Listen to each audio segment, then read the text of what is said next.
Okay, so why don't we go ahead and get started. Welcome everybody to part 2 of CMMC documentation requirements with Vincent Scott of the Defense Cybersecurity Group. If you haven't had a chance, and maybe you have already, but part 1 is available on the website. If after today you want to go back and get a refresher on what we talked about in the first session, please feel free to do so. And as well, this one will be recorded and up on the website fairly shortly as well. So why don't we go ahead and get kicked off here. So again, welcome everyone. Thanks for joining us. For those of you that were available for the first session, welcome back.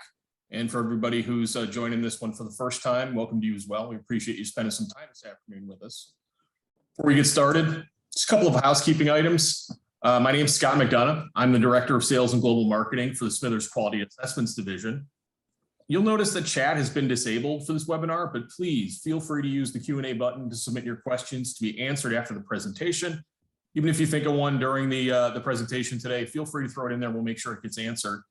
After you exit the webinar, a brief survey will appear. We certainly appreciate your feedback as it does help inform future presentations that we put on. Our presenter today is Vincent Scott, founder and CEO of the Defense Cybersecurity Group. Vince is a retired Navy cryptologist and serial entrepreneur who has started 2 companies, 2 not-for-profits, and has more on the way. He currently serves as CEO of Defense Cybersecurity Group, a cyber consulting company focused on the new DoD cyber requirements for the defense industrial base, where he brings the cyber offensive mindset of his Navy career to cyber defense for U.S. companies. He's a graduate of the Oklahoma State Veteran Entrepreneurship Program and holds several cyber certifications. And with that, Vince, I turn it over to you. Thanks, Scott. I really appreciate it. I really appreciate being invited back to answer questions. I think the dialogue with industry is really important. And I think, as I said in the first iteration, my win really is helping small companies, small and medium-sized businesses be more secure, right? How do we do that? And I see the compliance requirements we have here as maybe a necessary evil, right? To help drive greater cybersecurity maturity across the defense industrial base so that we can better protect the companies and our nation's national security. So I'm going to go ahead and share my screen here. Great. How to do that? Oh yeah, here I've got it. And really quickly, we had a number of questions that came out of the last session that we did. And some of them, you guys are seeing my slides now, correct? Yeah, can you go full screen? I can go full screen.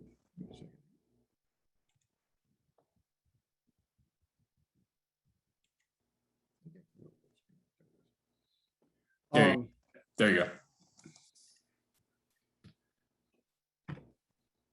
And we got to most of those questions kind of during the Q&A and the thing, but there were a couple that were left over, a few that was left over after. And I wanted to start this session by going over those questions that we weren't able to answer. The first one was, and really, as Scott said, if you haven't seen the background on this, you might want to review that if you're coming into this cold. Do you feel we have to be able to trace CUI or controlled unclassified information movement in our space? If so, what are you doing using to do that, or to prevent CUI movement if you're not allowing it to move? So really, the core of these defenses are around controlled unclassified information, which is information that is federal information that law, regulation, or government-wide policy says requires protection. And controlling that movement from an information technology perspective, in my view, really is predicated upon a good marking schema. So if the information is marked well, then you have a shot at using something like a data loss prevention system, which is a system that scans documents and looks for keywords and potentially stops a document from moving if it meets certain criteria, like you're trying to send social security numbers unencrypted, right? That kind of thing. And it could also have rules written in it to say, hey, if you see controlled unclassified information markings, then it only can move in a proper fashion, encrypted fashion, et cetera, and you can control the movement of the information. Unfortunately, right now, there is not a strong marking regimen for CUI from the federal government. So really, not all, but the majority of controlled and classified information should come from the federal government, be federal information, and be marked appropriately. In my current experience, and I know there's different pockets of excellence out there across the Department of Defense, right? It's a big organization. Some organizations are marking controlled and classified information. Many of them, though, are not. In my personal experience, the majority of the ones that I touch, they're really not marking it at all, or very rarely, right? So that presents a lot of problems for you as a company if you're going to try and control the movement of CUI in some fashion. The compliance standard does not require the use of that kind of system, like a data loss prevention system. So it's not a compliance requirement.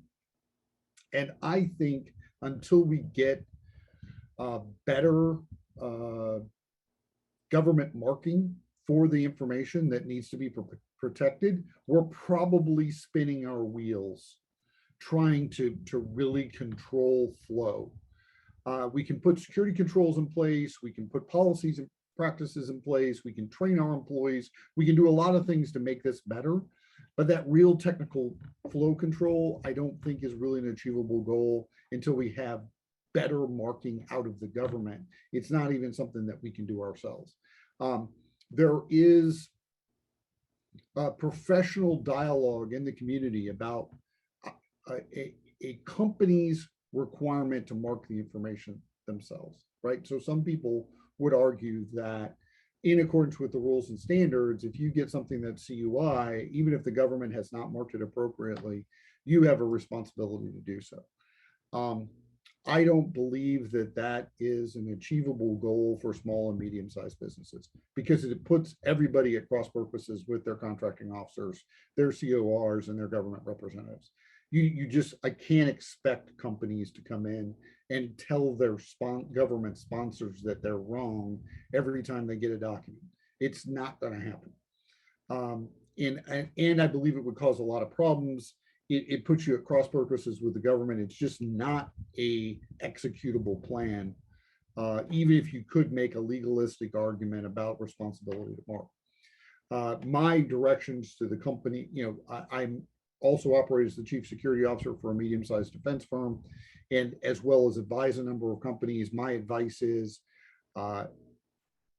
do not remark the government's information that comes to you. If it comes to you not marked or marked inappropriately, then that's on the government. Now, I think what you can do is if you're generating new controlled unclassified information, and I run across this particularly in the research and development arena or in the software development arena, then I would argue that you do have a responsibility to mark, and you can mark in accordance with the regulation and in keeping with your contract. So in some cases, contracts, particularly contracts that have been around for a while, have directions on how you mark and control information that's not in keeping with the standard.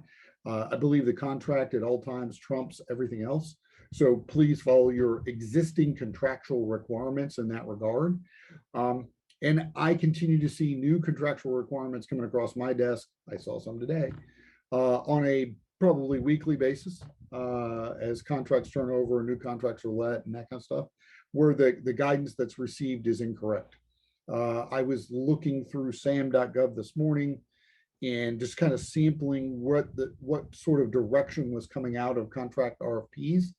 And I saw a wide range of different kinds of guidance on CUI in there. And much of it I know is not in keeping with the current government regulations and the current DoD regulations. But you're getting that direction in your contracts anyway. And I think the contract from a contractor's perspective is the ultimate guidance. I talked in the previous webinar about the 705 assessment objectives, or in the question that came through, assessment requirements. And the question was, where can I find the list of all the things that we're supposed to do? And that is actually really simple. If you look for the CMMC Level 3 Assessment Guide, that guide is posted to the DoD ANS website under CMMC. And here, I'll pull it over. I've got it, actually have it up on my desk, and you guys can see it. So this is posted to the web. It is at acquisitionosd.mil, CMMC. But if you Google search CMMC guidance, this level 3 CMMC assessment guide should pop up. We can put the link in show notes or something as well.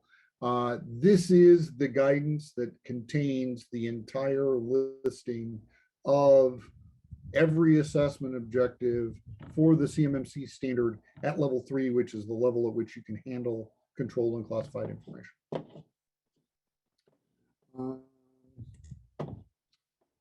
Okay, let me go back to the questions. I think there's one more. The last question that we did not get to last time was, how do you become a CMMC assessor? So there is a not-for-profit that has been contracted by the Department of Defense called the CMMC accrediting body. And that accrediting body's job is to set these processes up by which you become certified in CMMC and you become a certified assessor. Go to their website, cmmc-ab.org, and all of the rules on how you become an assessor are there. I will tell you that right now, commercial training is not yet available for CMMC assessor. What the accrediting body has done is they did a first shot last year of an initial 100 or so provisional assessors. They've since decided that that was an insufficient number, and they have done a second shot of provisional assessor classes based on people that had a very deep level, 10+ years experience in assessments in cyber, and run them through the provisional assessor course as a part of the process. And I don't know what the numbers are in the second run through, but I do know that I believe those classes are closed now. But the way you become an assessor is you apply to the CMMC accrediting body. You have to go through all the stages, right? There's a CMMC certified professional. You have to do that first. Then you can become a provisional assessor level 1. Then you can become a provisional assessor level 3, then level 5. So you have to go through those steps in order. Process is out there on the CMMC AB website. Anybody have any additional question on those? I'm not watching the Q&A, Scott. Nothing so far, Vince. Okay, awesome. So the other thing that we said we were going to do with this was talk a little bit. Originally, this was not all of CMMC, but really focused on CMMC documentation. And this is a slide that was in the previous stack. It's the only one that I reused. And it really touches on what the CMMC documentation requirements are. And they come in 3 forms. The first is policy, and I put 999 next to that because in the standard, they number the requirements, and all the 999 AC-2-999 are policy requirements, all the 998 ones are practice requirements, and all the 997 ones are plan requirements. And I'll talk a little bit more in the slides to come about the difference between those 3 things. That 3-level, we're all used to sort of having policy is, you got to have a policy for this, you got to have a policy for that. We write cyber policy, and cyber policy pretty much appeases the compliance gods adequately. And maybe we need to put a little bit more detail in there or not. And sometimes we have procedures that go along with those policies or standards, and that's good enough. CMMC followed the Carnegie Mellon model, and Carnegie Mellon did work for the government around software development a number of years ago and developed the CMMI capability maturity model integration framework. And then that framework was put into a number, a lot of contracts across the federal government that said, you need to be a CMMI compliant company in order to win this contract. So you got points for being CMMI certified. And so CMMI certification is a thing that's out there now. They've built CMMC kind of off the CMMI model. And CMMI had this same 3 levels of documentation requirement in it. And I think it was as confusing there as it is now. I am not, don't let anybody walk away from this webinar and think that I'm a huge fan of the way that this is put together. I have actually been in direct dialogue with some of the Carnegie Mellon PhDs that wrote this to express my concern for the level of complexity. But it is what it is, and the purpose of the webinar and what I'm trying to do is make sure you all understand as well as possible what does this really mean to me, because where a policy stops and a practice and a procedure starts, and what's the difference between that and a plan is confusing. If you watch the webinar, and Carnegie Mellon authors have put a series of webinars together. And if you really want to get deep on this stuff, go to YouTube and pull up CMMC Carnegie Mellon, and you'll see them there. They talk about how to write documentation, and they're the authors. And I find it very humorous. In one of those videos, they actually get confused about what the difference is between the levels. And then that's the point at which I go, if the PhDs who wrote this can get confused about what this means, then heaven help the small and medium-sized business that's just trying to be compliant, right? So we have these 3 levels of documentation, the top of which is policy.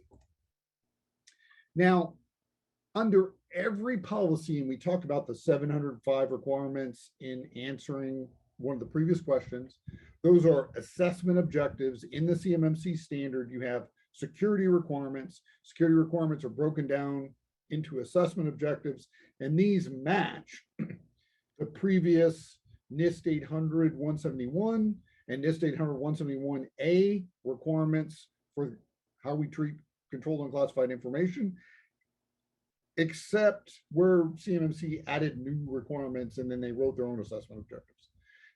The policy, practice, and plan is one of those places. This does not map back to 171. These assessment objectives, A through G, are what your policy must do. And it must do all of these things in order to be assessed as meeting the policy requirement. So just having a policy is not enough. And there is some block checking that needs to be done in these assessment objectives. The purpose of this policy is clearly stated. If you don't have a purpose statement at the beginning of your policy, you need to add one. The scope of the policy is defined. Does this apply to the whole company? Does it apply to the division of the company that does federal work only, etc.? You got to put a scoping statement in there. Roles and responsibilities of the activities covered by this policy are defined. And wherever we just say define, we mean written down. You have to have roles and responsibilities laid out in there about who's responsible for what, at least at a big picture level. It establishes or directs the establishment of procedures, and I use procedures / practices as an interchangeable word. So wherever you hear me say practice, you can think procedure, and if you hear me say procedure, you can think practice. I wish that Carnegie Mellon had not introduced the practice word into this discussion. It only it makes it more complex and confusing. From a Carnegie Mellon perspective, a practice is the things that you do. The procedures are the written guidance that tells you how to do those things. So there is a little bit of a difference, but when we talk about I have to establish practices, well, that means write them down. Well, that means have procedures, right? So I use practice and procedure as an interchangeable word. You've got to have any regulatory guidelines this policy's addresses are included, so a references section. It has to be endorsed by management. Now, nowhere does it say that policies have to be signed. Although some government inspectors, DIBCAC folks, have said if your policy isn't signed, it's not sufficient. It doesn't say it has to be signed. My recommendation is get your policy signed. I like this plan anyway. I think that it's a good way to keep version control of what is the current actual guidance. When we have just a Word document that anybody can update and it's out there on a shared drive somewhere, and yeah, that's kind of my procedure, and it becomes very loosey-goosey. I'm not a fan of that. I like signing and PDFing my policies. But this is about the regulation, not what's we like. However, the policy is endorsed by management. How do you express that endorsement? There are other ways than signing. My recommendation is get all of those documents signed. If you're going to be assessed and you don't have your documents signed, you're taking risk. Could you get by anyway? Yes, you could, but not my recommendation. The policy is periodically reviewed and updated. I think annual is kind of the standard on that, right? As in every assessment you've ever been through, don't write that your requirement to update is annual and then not updated annually. I actually, what I do and what I recommend is aim for annual, but write it down biannual, so every 2 years. The standard does not say what periodicity. You could say 3 years, you could say 5 years, you could, you can make that period anything you want it to be. I would be smart about what you make that period, and then do make sure that you actually have those updated when it comes assessment time, of course, because they will point that out if you fail. All assessment objectives must be met in order for the security requirement / control to be met. And you'll hear me use, again, we've mixed definitions, but under the government NIST 853 RMF FISMA model, these are called security controls. Under NIST 800-171, they're called security requirements. Again, we changed up the definitions for the same thing. To me, establish a policy that includes access control is a control. I use control and security requirement interchangeably. You have to do all these things, though, in order for the control to be met. So if we decide that it's not periodically reviewed, you get a down check for establish a policy. That's the current standard. Now, I will also say that I am hopeful that we get some reasonable approach to, yeah, maybe I didn't meet every assessment objective, but we still assess that the overall, spirit and intent of this is met. I think there's room for, from an assessment perspective, to be able to go, yeah, it's been 15 months since you updated this, but you're doing pretty well. You've got your stuff going, et cetera. I think it's okay. We'll mark it as something that needs to be fixed, but it's not, you fail your inspection. Right now, as promulgated by the Department of Defense, that flexibility is not there. So really the requirement is meet every assessment objective in order for the control to be scored as met, and every control has to be met in order for you to receive the certification.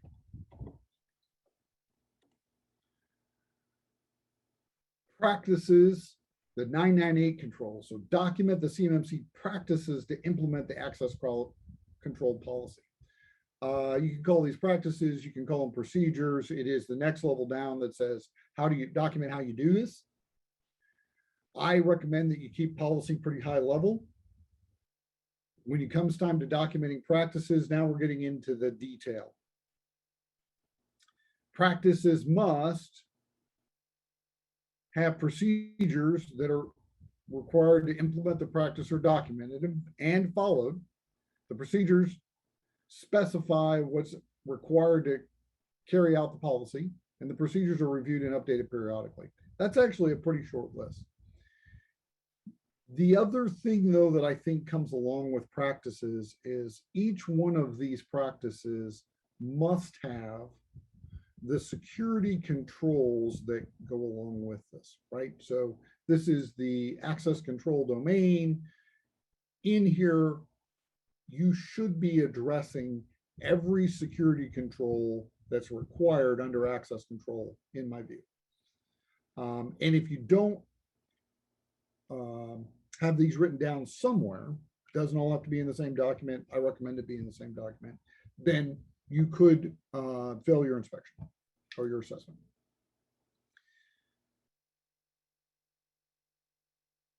But make sure that each one of these assessment objectives is met.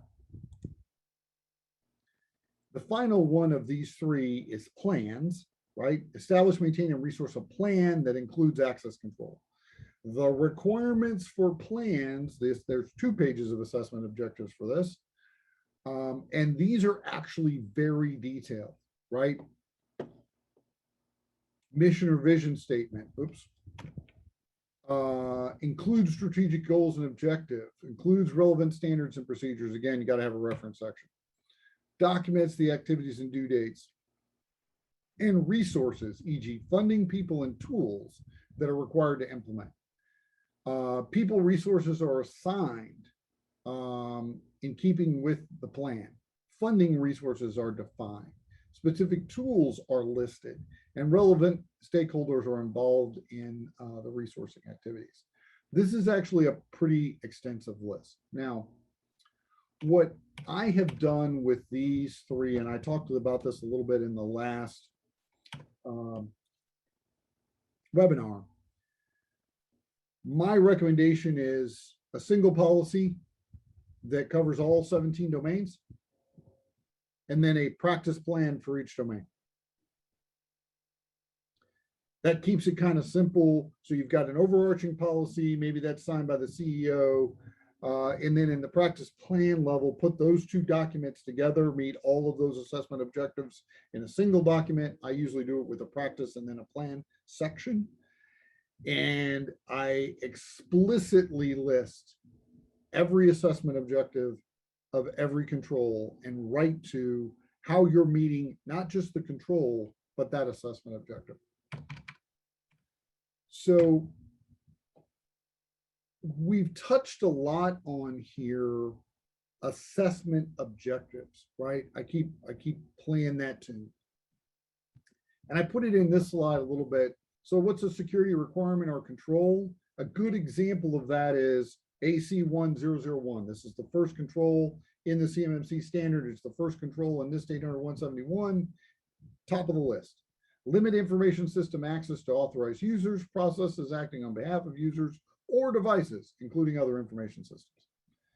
Now, I've seen people look at that security control and say, yeah, I think I'm pretty good. I'm using AD. You know, we know what plugs into our network, and, you know, I'm pretty tight on processes. We're good. Okay, now let's break that down by assessment objectives. Authorized users are identified. Okay, that means they must be written down somewhere. Is the list just in AD enough? Probably not. Who's authorized access to the system that has CUI? And then those people need to be authorized access to CUI, so that crosses with other security controls. Processes acting on behalf of authorized users are identified. Show me your list of all the processes that operate on the system. Devices, and I think this is one of the hardest controls in the entire standard. Devices and other systems authorized to connect to the system are identified. So where's your list of all devices that are authorized to connect to the system? And if your system is your entire network, that could be a pretty big list, and it can be pretty hard to maintain. This is really about having a very accurate inventory of what connects to your system that has controlled and classified information. And then access is limited to authorized users, authorized processes, and authorized devices. All 6 of those things must be true in order for that assessment objective to be met, or excuse me, that security control to be met. I think this gets harder when you look through the lens of assessment objectives. That's certainly what I found. So I did my initial work where I'm the chief security officer at the control level. Hey, I got NIST 800-171 out. I started before CMMC was even published. We need to be compliant with NIST 800-171. Let's go look at that. We have lists like limit information system access. That's a verbatim quote out of NIST 800-171. How are we doing this? And then the CMMC assessment guide came out and mandated every assessment objective. Now, those assessment objectives existed in NIST 800-171A previously as well, but that was for the guidance of government assessors in assessing your organization. So, rightly or wrongly, I did not pay a ton of attention to NIST 800-171 previously. But once the CMMC assessment guides came out and said, I'm going to have to be assessed, and they're going to want to check the box for every one of these assessment objectives, I started paying a lot of attention. And I realized that in some cases, the assessment objectives change the requirement and more often make it more detailed or more difficult to meet. And so my foot stomp for all companies that are looking at the future of their compliance, what you need to assess to is not the security control level, it's the assessment objective level. Are you meeting every assessment objective? Because that is what the assessor is going to bring to your company and say, show me assessment objective A and how that's met. So there are some other documents that are required under the standard besides just the 999, 998, 997s.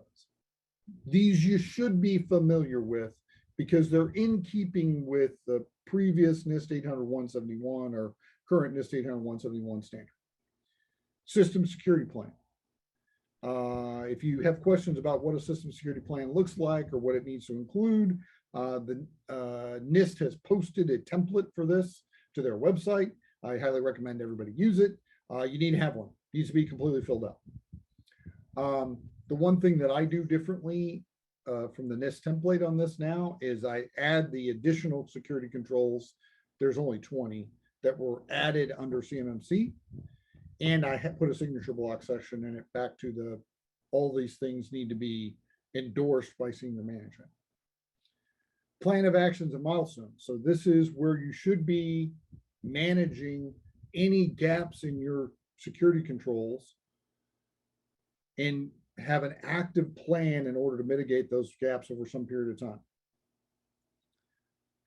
Currently, under the DIBCAC, NIST 800-171 DFARS rules process, if you have a gap in a security control, so something you're not meeting, if you have that on your POAM, you're still okay.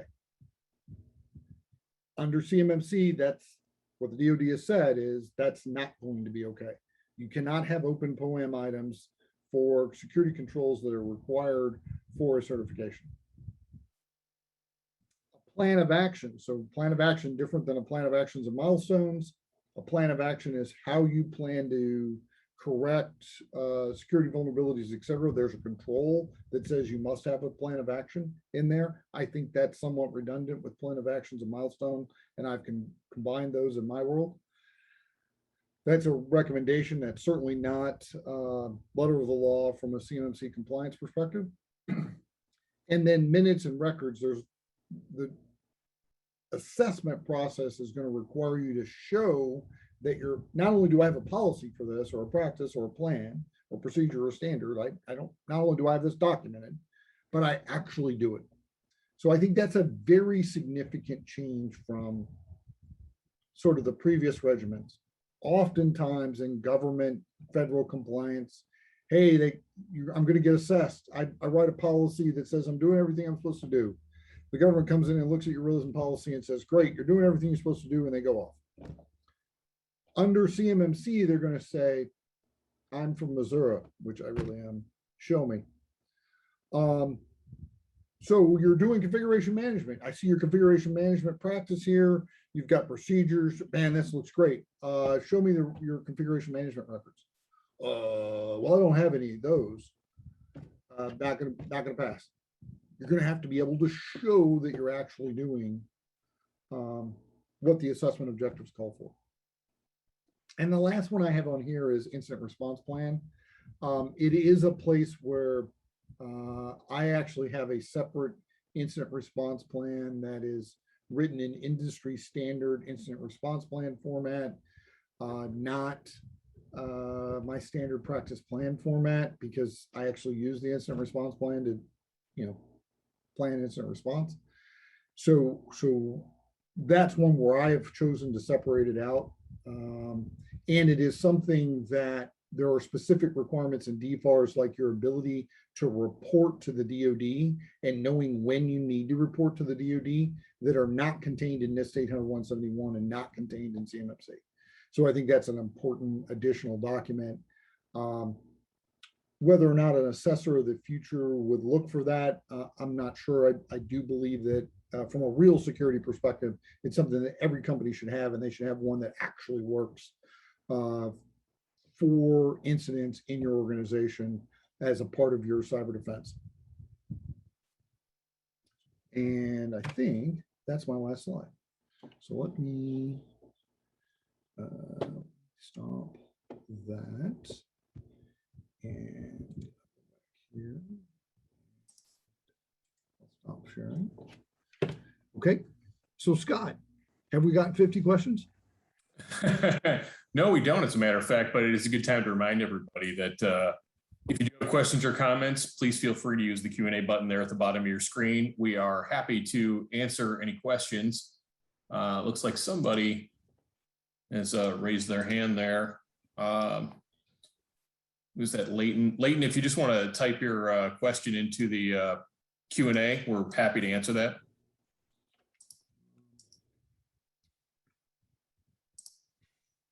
So we'll give everybody a minute if they have questions to type in if they have some. Great presentation again, Vince. Really appreciate it. Well, and Scott, I actually have, I think I have the list of questions from the last CMMC all hands done by the accrediting body, and oftentimes they don't answer those questions. So we do have the one Leighton just asked a question, if you want to take that one.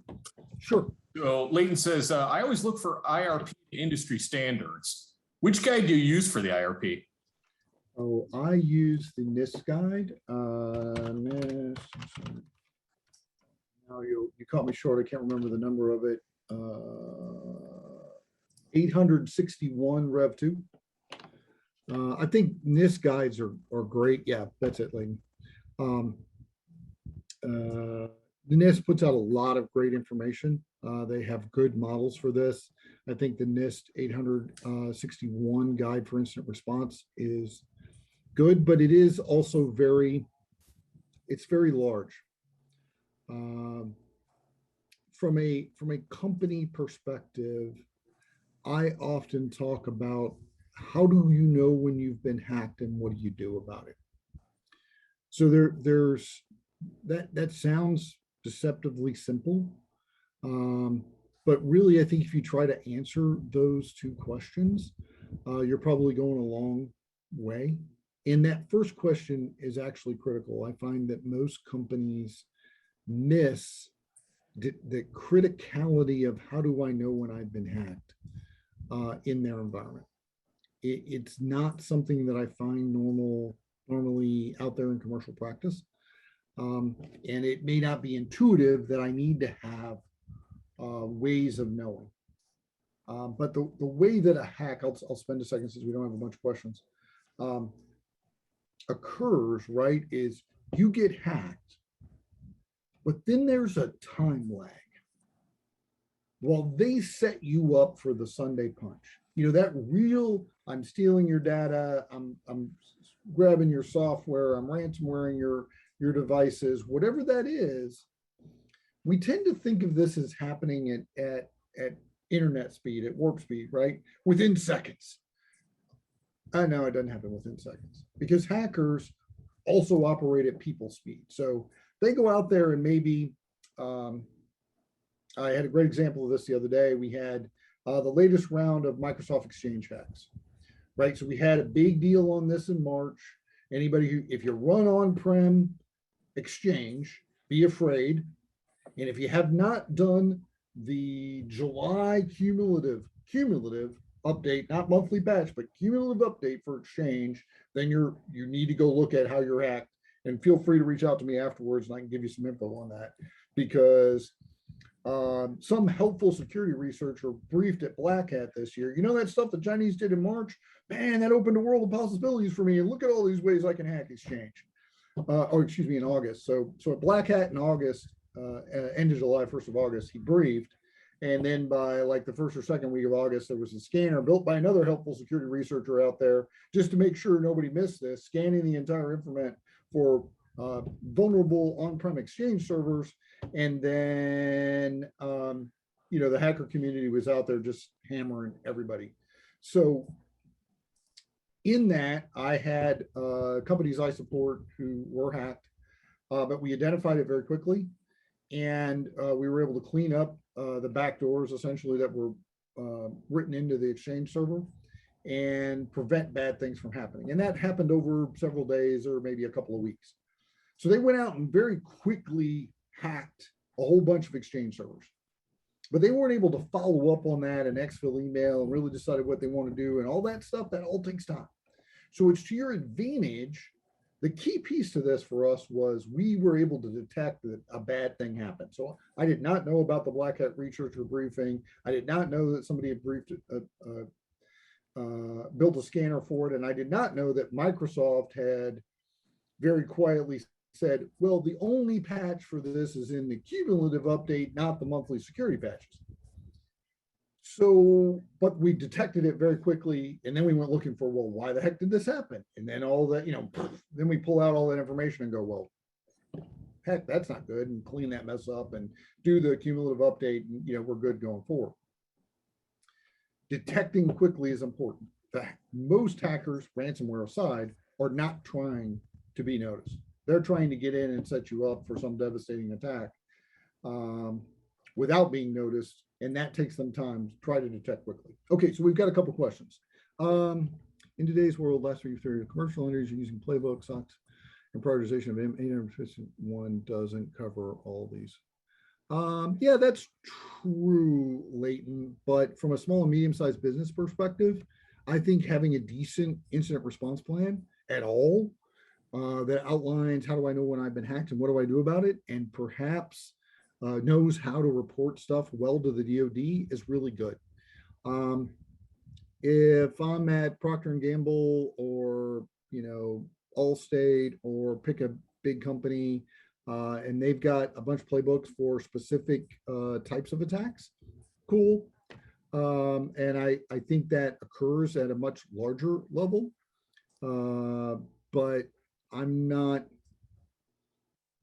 kind of in the KISS mode on much of this, which is let's have an incident response plan that is effective, that actually works. Playbooks are good, but that's another level of maturity, right?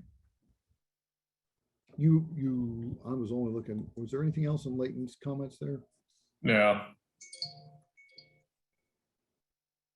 What do I add? Well, the one thing that I add to DoD companies very specifically is, do you know how to report to the DoD? There are requirements in DFARS for when you need to report to the DoD. Do you know when that is?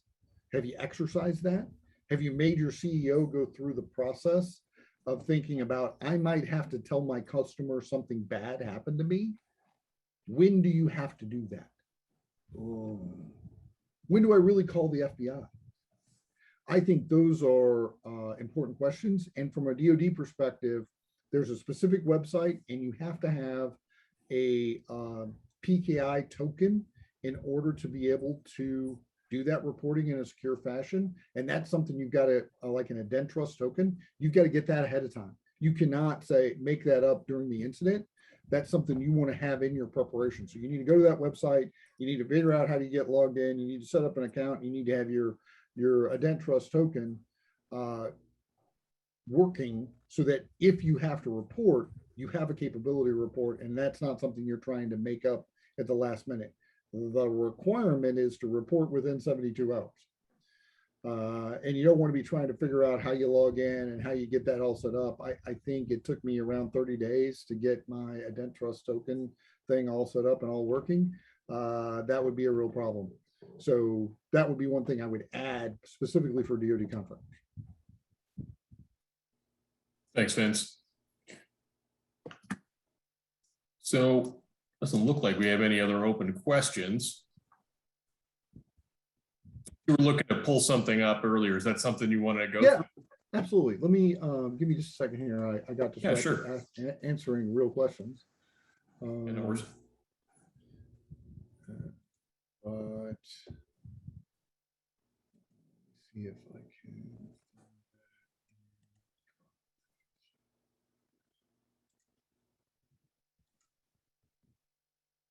I should have had that pulled up ahead of time. I apologize. No, that's fine. Oh, and now I think I've got too much collaboration running too because I've gotten real slow.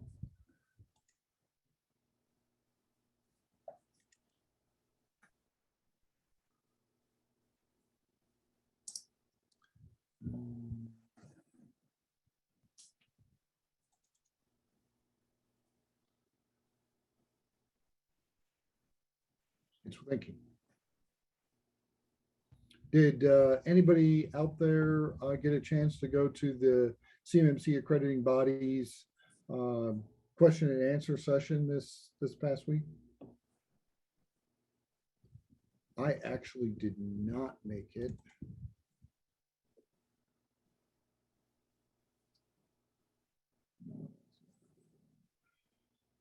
What's the how frequently are they holding those, Vince? They're holding them once a month, and this month they again didn't get to questions. They held a special out of band in order to specifically answer questions. Here I've got notes from the actual town hall. I didn't make it to the question and answer section. So let's talk a little bit about, I've got some questions here about the ecosystem. How many companies can do assessments? Currently, there are only 3 companies authorized to actually do CMMC assessments. So they're blessed by the Department of Defense. They've been through the complete process. They're published. They are on the CMMC accrediting body's website. But assessment companies are missing a couple of critical published documents that they need to perform assessments. The biggest of these is the scoping guide. So the DoD owes us some guidance on how you look at what is the scope of an assessment in your network. So there's a little bit of guidance in NIST 800-171, and there's a little bit of guidance in the CMMC assessment guide, but the assessment guide essentially says, we're going to write scoping guidance separate. We are waiting for that scoping guidance, and that scoping guidance is critical as you look at the various controls and say, is this going to apply everywhere in my network? Can it only apply to the server where I put CUI? How does that work? That guidance is still missing. The second piece that's missing is what they call the CAP, the CMMC assessment process, which is going to be the rules for the assessing companies, the C3PAOs, on how to conduct assessments. Now, I'm a provisional assessor. I'm not on the website yet. I've been through all the stuff, and as soon as they figure out that my security clearance is actually good for my background check, I'll get blessed. But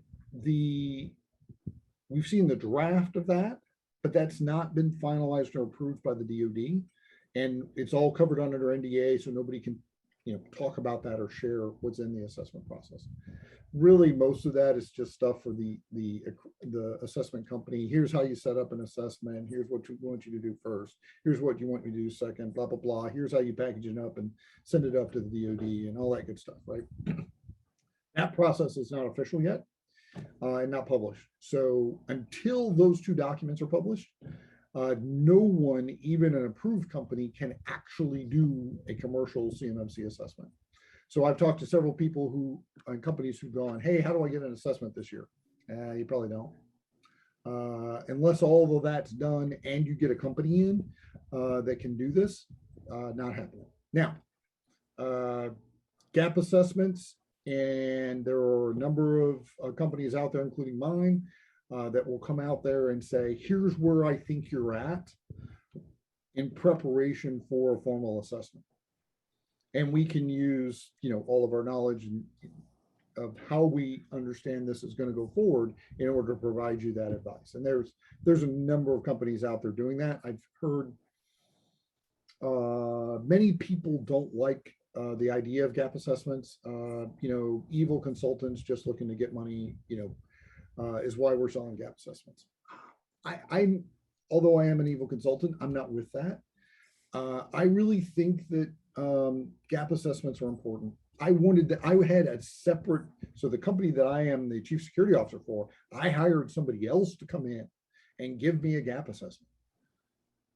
As much time as I'm spending on this. And they pointed out things that I hadn't thought of because I'm only one person. And I went, I didn't really look at it that way, but okay. I think that's really valuable to have a second set of eyes that comes in. And the other thing that's really valuable for, and I see at times, is frustrated security personnel who are trying to convince senior leadership, no, really, we've got to do this. And no matter how many times they say you got to do this, but if I bring a consultant in and he says you got to do this, then all of a sudden now, senior leadership starts to pay attention. Because that consultant, we're sending their report to the board, right? Oh, now I'm going to pay attention to this. So I think there are use cases that make gap assessments really valuable. And I particularly like that second set of eyes. Even if you're a great professional in this space, you're really paying attention to this stuff. I think having somebody else look at this is really good. I did a gap assessment on a Fortune 100 company and did it with two other highly qualified professional people. And we didn't always agree. And, the dialogue that we had in the background, looking at that company's implementations and then arguing about whether or not that was sufficient or not sufficient, or what should we advise, that kind of stuff, I thought was really valuable. Having that, that was three sets of eyes really on that problem. And I feel like we gave them a really good insight into where they potentially had problems and had risk and why and what they needed to do about it. So there are gap assessments available. The other thing that's coming down the pike that is going to be available in the CMMC space starting in November is we have this ecosystem of training around CMMC, right? There's a registered professional. There is a CMMC certified professional, and then there's Assessor 1, Assessor 3, Assessor 5.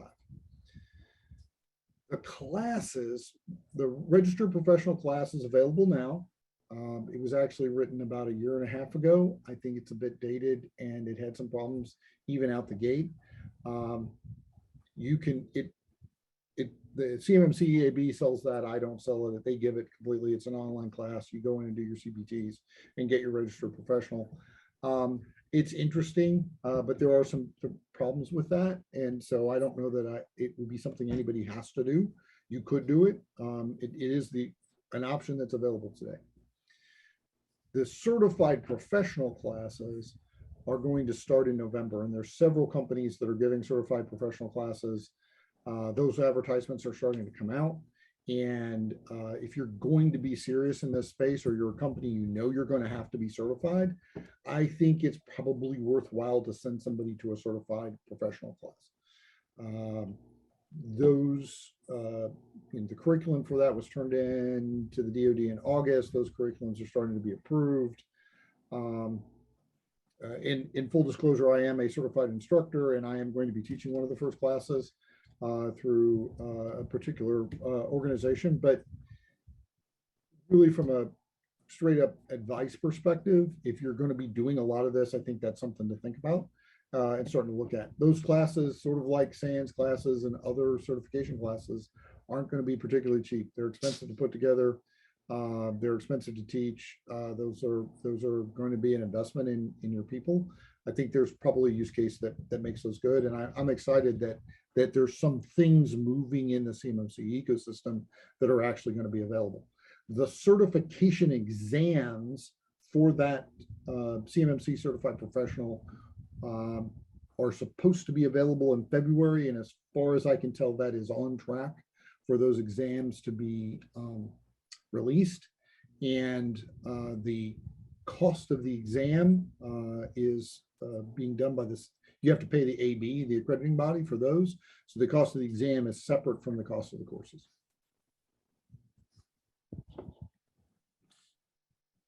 Thanks, Vince. We're about out of time. I don't see any other Q&A or questions coming through the Q&A. So why don't we just go ahead and move on to wrapping up. Again, just a quick note, we will have this presentation, just like we have part 1, up on the website now. By all means, feel free to stop by smithers.com and check those out. When this webinar ends and you click exit, you'll be directed to a brief survey. Always appreciate your feedback if you take a moment to do so. And with that, again, Vince, thank you so much for answering everybody's questions and taking time to be with us this afternoon. And have a great day, everyone. Thanks for inviting me, Scott. I really enjoy the talk. Thank you all. Have a great weekend. Thanks, everybody.